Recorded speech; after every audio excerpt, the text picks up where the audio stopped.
Nous sommes en 1942, en pleine Shoah. Les nazis vident l'Europe de ses juifs par millions et les déportent dans les différents camps de concentration et d'extermination. Et ce sont dans des trains industriels où ils sont entassés comme du bétail. Des centaines de personnes dans chaque wagon, hommes, femmes, enfants, sans pouvoir respirer, ni boire, ni manger, et ce pendant plusieurs jours de voyage. Beaucoup succombaient sans arriver à destination. Et dans l'un de ces wagons se trouve Azriel David Pastag et sa famille, un compositeur connu auprès des chassidim de Vignitz, dont il fait partie. Et sans le savoir, il se dirige en direction du camp d'extermination de Majdanek. Quand de façon assez inattendue, Azriel David Pastag, dans la chaleur, dans l'étouffement, se met à chantonner un chant qu'il a composé et dont les paroles représentent l'un des principes de foi d'un juif. Et ainsi, la chanson se fit entendre. Ani Mamin, Ani Mamin, Ani Mamin,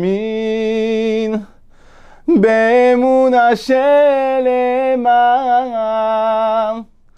Beviat HaMashiach, Beviat HaMashiach, Ani Mamin. Je crois d'une foi absolue en la venue du Mashiach.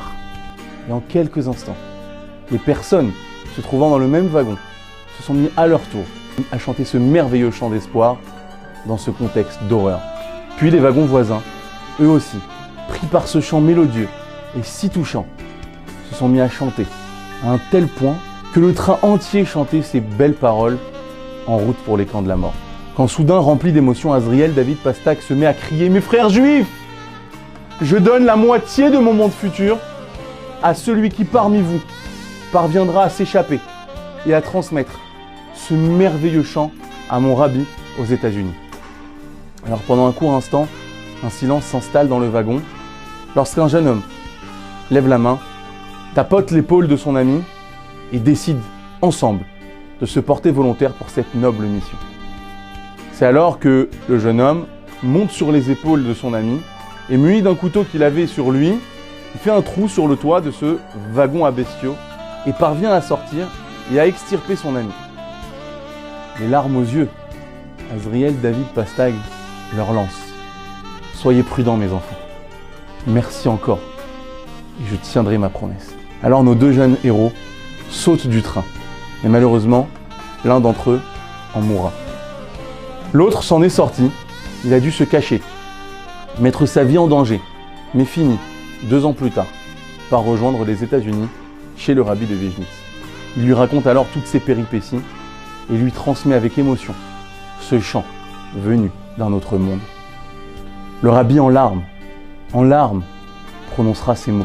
Avec ce chant, les Juifs marchaient vers les chambres à gaz et avec ce chant, les Juifs marcheront pour accueillir le Mashiach. Et le rabbi ajouta, quand Azriel David Pastag a chanté cette mélodie, les mondes supérieurs ont probablement bougé. Alors mes chers amis, comme nous le disons dans la Haggadah chaque année, c'est elle, la promesse d'Hachem, qui s'est tenue devant nos ancêtres et devant nous. Vehi she'amda ala avotenu, lorsque plus d'un a tenté de nous exterminer.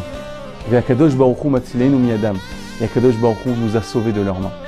Les nazis ont eux aussi essayé, mais eux ne sont plus. Et nous, vivants, plus que jamais. Je vous laisse écouter ce merveilleux chant, plein d'histoire et plein d'émotions.